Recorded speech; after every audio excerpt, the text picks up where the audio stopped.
The first time I noticed the cabins, I was hiking through the back edge of my property with my dog, Jasper. What should have been forest and deer trails was now a row of foundation slabs and a black SUV with a HOA security decal parked beside it. I crouched down, blinked twice, and stared. My name's Preston McAllister. I'm a retired forestry engineer, and I've owned this slice of woodland in northern Georgia for 19 years. I don't live in the HOA community down the road, I live just outside their jurisdiction, which is exactly how I like it. No newsletters, no meetings. No Karens. At least, that's what I thought. 2 days later, I showed up at the construction site with a trail cam in one hand and my property map in the other. There were already 6 half-finished cabins standing. Framing crews worked like they were on a deadline from the devil. I flagged down a guy hauling lumber. "Hey, who's in charge here?" I asked. He pointed toward a woman in a pastel pink windbreaker barking at someone over a blueprint. Mid-50s, frosted blonde bob and a clipboard practically glued to her hand. "Florence Kessler," the guy muttered. "HOA president, don't get in her way." Perfect, I walked up to her and said, "Excuse me, ma'am, this is private property, I think there's been a mistake." She didn't even look up. "No mistake. These cabins are part of Timberwood Hills expansion. You're standing on common use land." I laughed. "Not unless the county changed the deed without telling me. I own this land, Florence." Now she looked up, squinted at me like I was something she found under her shoe. "That can't be right." "We've had this project approved for months." "You approved it on land you don't own," I said, holding out the property map. "This entire zone, mine, has been since 2005. She waved it off like I was showing her a takeout menu. "Well, if that's true, you'll need to take it up with the board." "We've already broken ground. You'll make things very complicated if you try to interfere." I narrowed my eyes. "You mean complicated for you?" Florence smiled, and it was the fakest thing I'd ever seen. "We're revitalizing the area. These cabins will bring in tourists, revenue, and prestige. You should be thanking us." Then she turned back to her clipboard, dismissing me like I was some lost hiker. I didn't argue, I left, but I wasn't done. Instead, I went home, pulled up every deed, map, and legal doc I had, and drove straight to the county assessor's office. 30 minutes later, I walked out with a certified copy of the land records in my hand and something better. An idea. Let them build. Let them finish every last cabin, and then I'd own every dollar that came out of it. The first week after my visit to the assessor's office, I installed motion-triggered trail cams across the perimeter where my land met the Timberwood Hills development. I didn't care about catching raccoons or deer, I wanted faces, license plates, and timestamps. By Wednesday, I had over 100 images of contractors, HOA board members, and even Florence herself walking across what legally belonged to me. The cabins were going up fast. Prefab sections, pine siding, and cheap concrete foundations. There were now 12 of them, all identical. No permits from the county, no inspections. At night, Jasper and I sat on the porch and watched the glow of their floodlights through the trees, listened to the hammering echoing through the hills. I wasn't angry, I was documenting. I dropped off the first batch of evidence with a real estate attorney I'd worked with years ago. Her name was Marla Kent, and she'd once taken a crooked land developer to court and walked away with title to his boat, his vacation home, and half the resort he tried to build on protected wetlands. "You're telling me they've built on your land without a signed lease, easement, or even a conversation about usage?" she asked, flipping through the photos. "Didn't even ask," I said. "They're running electrical and water lines, too." I traced a trench back to the Timberwood utility box. Marla leaned back in her chair and grinned. "This is going to be expensive for them. They're calling it a revitalization project. Think they're planning to rent them out as weekend cabins." Marla's eyes gleamed. "That's even better. That's revenue. You don't just have a case for trespassing, you've got a civil suit for unlawful enrichment, and if they collect a dime from those rentals, they owe you every penny." "Every last one," I said. Marla nodded. "Let them finish, then we file." Over the next month, I kept my distance. I attended no HOA meetings, filed no complaints, and stayed completely off their radar. Meanwhile, Marla quietly filed a cease and desist with the County Development Office, ensuring that no further permits could be processed for Timberwood Hills without a full audit of land use. She didn't send it to the HOA. We wanted them to keep building. By mid-October, all 33 cabins were complete. The HOA had even put up a gaudy wooden sign on the main road, Timberwood Forest Retreat. They launched a website, started running ads for short-term rentals, and partnered with a local property management company called Alpine Stay. I booked one of the cabins. I used a fake name, Roger Dillard, and a throwaway email. Jasper and I packed a suitcase, parked the truck at a friend's place, and walked in through the back trail. I recorded everything. The keyless entry, the guest welcome packet, the laminated rule sheet that mentioned the HOA by name. Inside the cabin, there was branded stationery, a mini fridge stocked by a Timberwood vendor, and a QR code for booking firewood delivery. When we left the next morning, I had everything I needed. Receipts, photos, a copy of the rental agreement, and proof of commerce conducted entirely on my land. Marla filed the lawsuit the next day. We didn't go to the HOA first. We went directly to the Superior Court of Fulton County and filed a civil action against Timberwood Hills Property Owners Association, Florence Kessler, and Alpine Stay Management, citing unlawful trespass, illegal construction, operation of a commercial enterprise on private property, and unlawful enrichment. We requested an immediate injunction to freeze all rental activity. 3 days later, the court granted it. Marla served the injunction in person. "I think you'll want to read this," she said, handing Florence the thick envelope in front of a dozen stunned board members during one of their open-to-the-public meetings. Florence opened it, read the first 2 pages, and turned a shade of gray I didn't know skin could produce. "You can't be serious," she said. "You built 33 income-generating cabins on land that doesn't belong to you," Marla said. "And now, every dollar you've made, are making, or will make from that enterprise is subject to seizure." Florence's voice dropped. "We were under the impression that the land was common use." "No," I said, stepping into the room, "you were under the impression that I wouldn't notice." The meeting dissolved into chaos. Some board members were whispering furiously, others asking if they were personally liable. One guy looked like he was about to throw up. Florence tried to regain control. "This can't be right. There must be a mistake. We had maps. We had surveys." "Show them," Marla said. Florence didn't move. "We'll wait," Marla added. Finally, one of the board members, a guy named Ted, stood up and fished a manila folder from his briefcase. He handed it to me without making eye contact. Inside were 2 maps. Both printed off a free online parcel viewer. No stamps, no surveyor signatures, no official records. "You based $1 million rental expansion on Google Earth," Marla said. Ted looked like he wanted to disappear. I handed the maps back. "My deed predates your HOA by nearly a decade. You had no right to touch anything on that land." "We don't have the money to settle this," Florence said quietly. "I know," I said. "That's why I'm not asking you to settle. I'm asking for full damages." By the end of the week, the court had appointed a receiver to take over all rental income from the cabins. Alpine Stay was ordered to divert all funds to an escrow account under court supervision. I didn't touch a penny yet, not until the court rendered its judgment. But the damage inside Timberwood Hills was immediate. I wasn't the only one Florence had alienated. 2 board members resigned. A third went to the county to report unpermitted electrical hookups.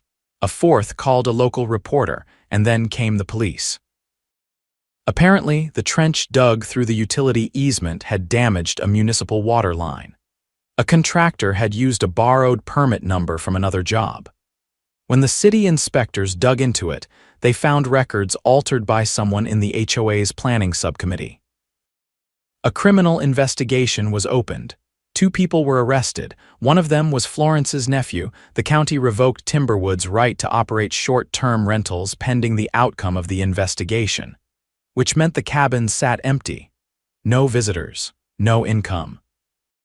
Just 33 vacant testaments to HOA arrogance, lined up like dominoes waiting to fall. Marla filed an amended complaint to transfer title of every cabin to me. I didn't want to own them. Not really. But I wanted the HOA to know what it felt like to lose something they thought was theirs. And the court agreed. On a rainy Tuesday morning in January, I stood outside Cabin 7 with a county official, a locksmith, and a title transfer form. "Congratulations," the official said. "You now own 33 cabins." Jasper barked once like he understood. Florence didn't show up. Neither did anyone else from the board.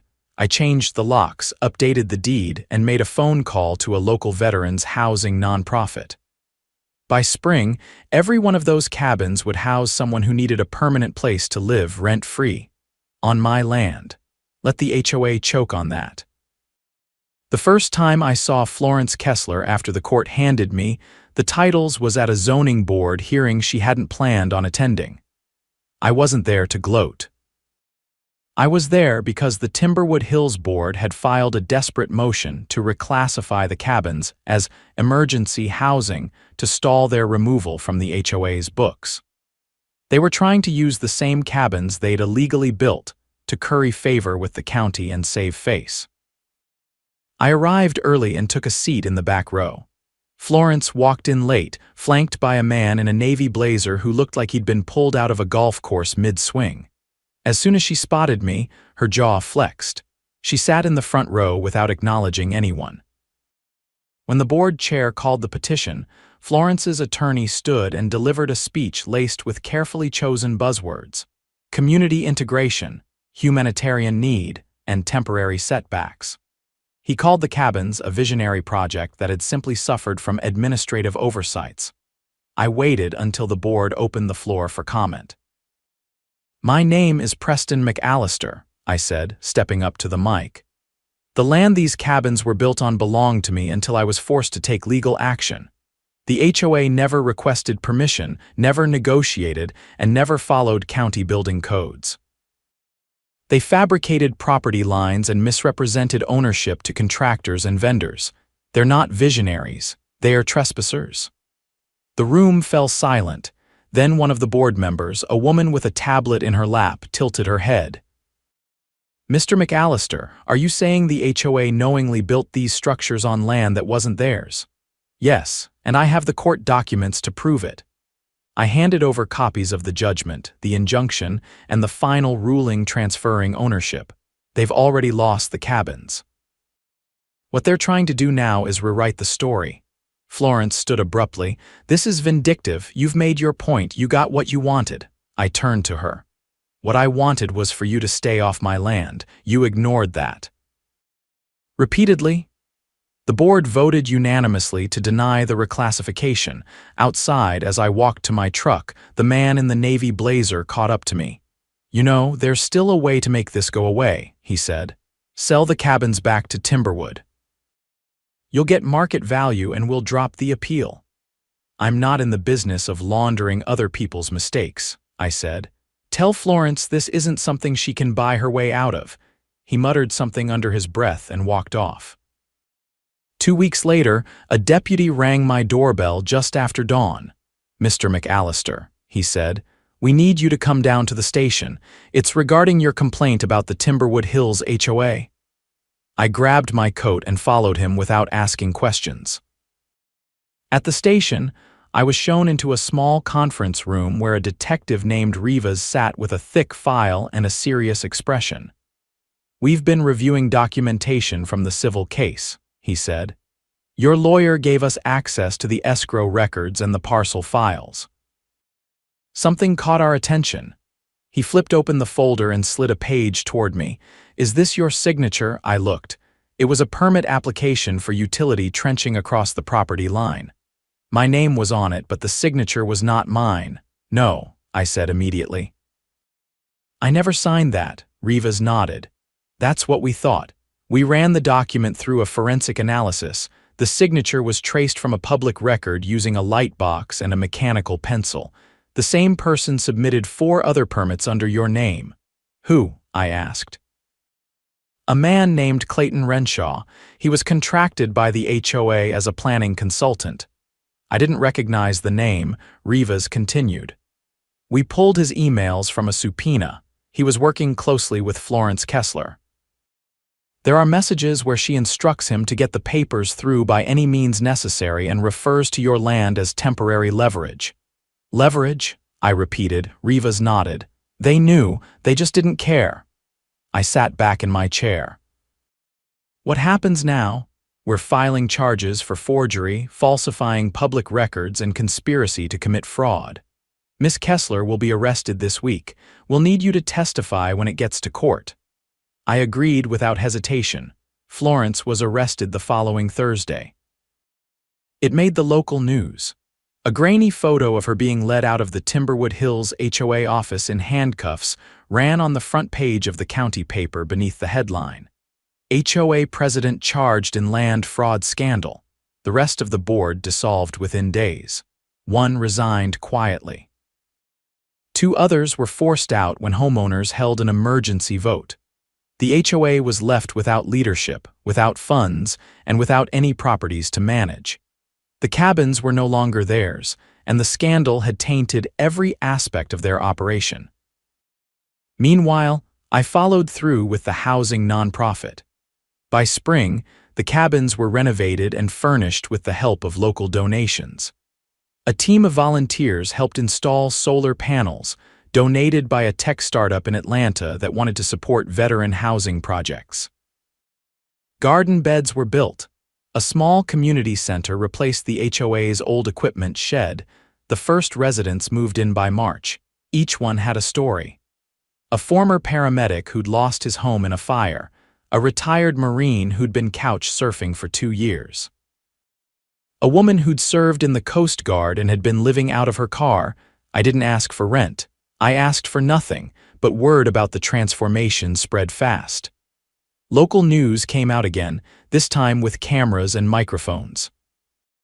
They interviewed residents, volunteers, and even the county commissioner, who called it one of the most inspiring acts of community restoration this county has ever seen.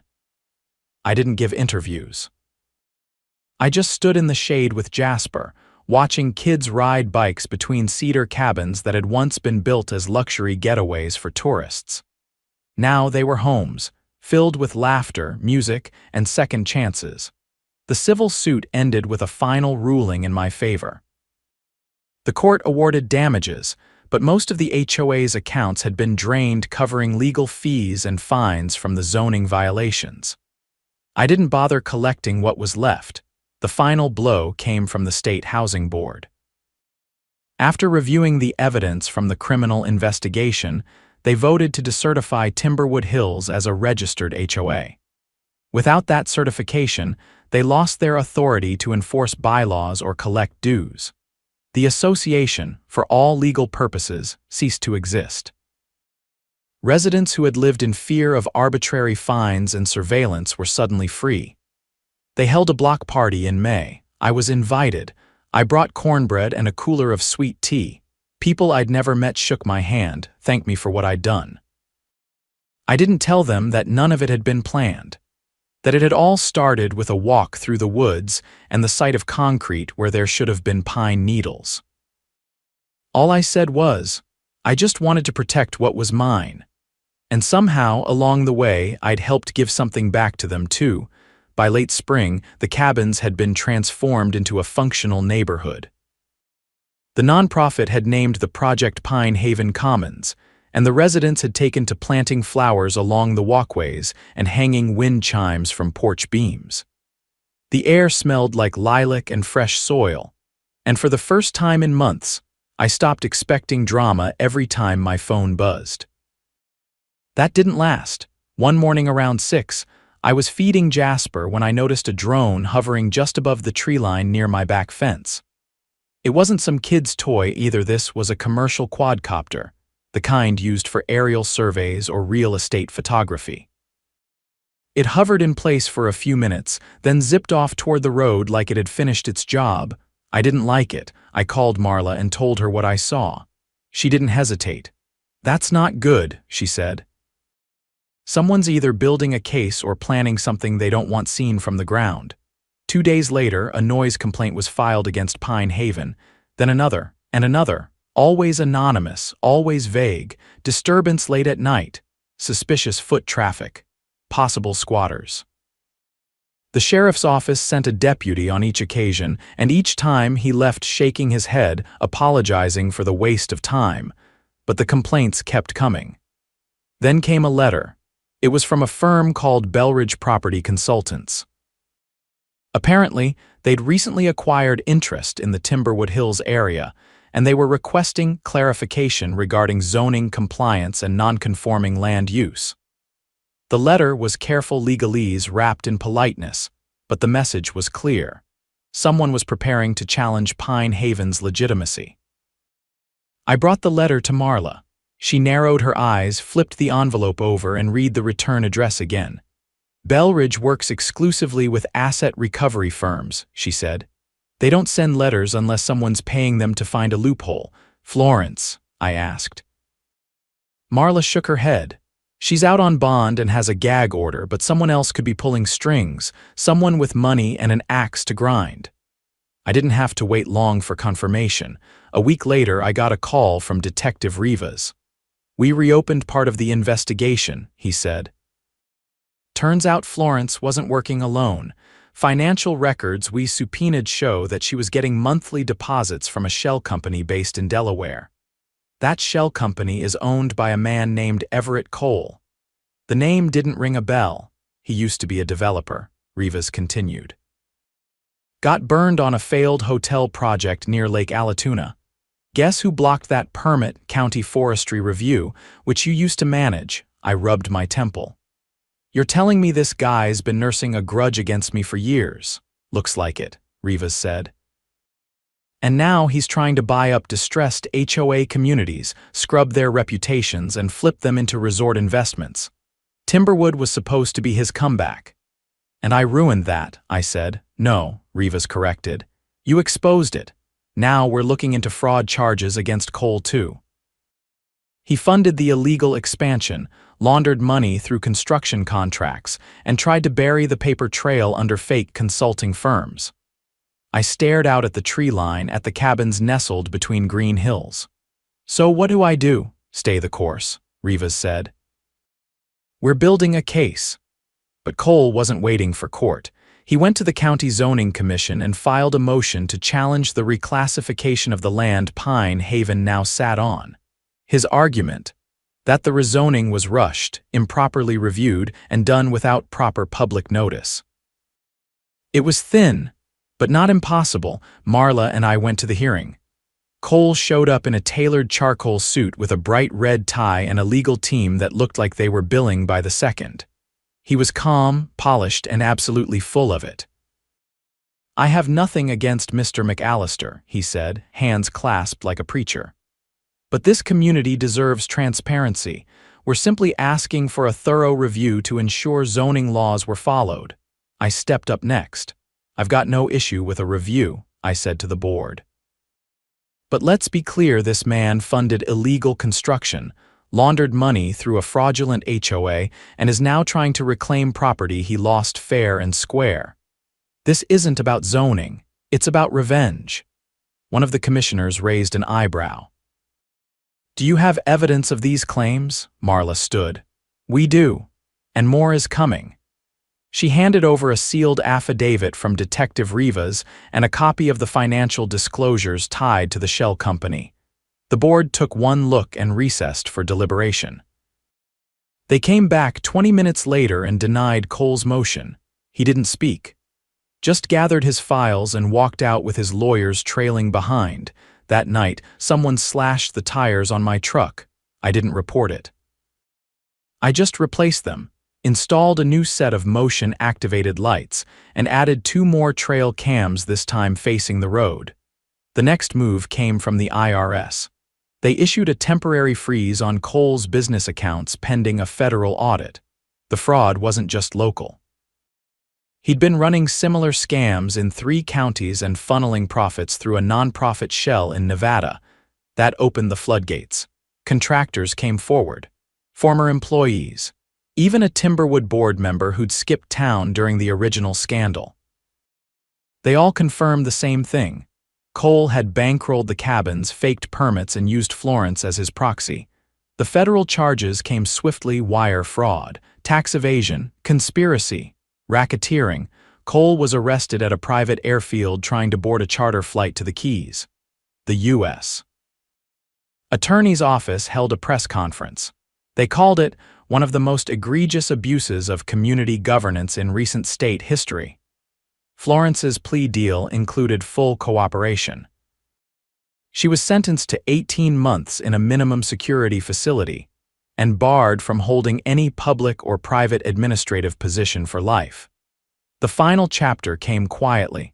6 months after Cole's conviction, I received a letter from the county commissioner's office. Pine Haven Commons was being designated a protected community under the County Resilience and Housing Stability Act. That meant permanent zoning status, tax exemptions, and a community advisory board with elected resident members. I was invited to serve as a non-voting advisor. I declined. I had what I needed. The cabins remained peaceful. Residents planted fruit trees and installed a small playground. A local artist painted a mural on the side of the community center: mountains, trees, and 33 cabins nestled under a golden sky. I took Jasper for a walk past it one evening just before sunset. A little girl ran past us, laughing, chasing a paper kite shaped like a hawk. Her mother waved from the porch, where she sat weaving a basket with another resident. Wind chimes jingled softly above their heads. I paused, looking back at the mural. It wasn't just a painting. It was a reminder of what happens when people in power think no one's watching, of what a single piece of land can become when greed is replaced with care, and of how quickly justice can grow roots when you give it the space to breathe.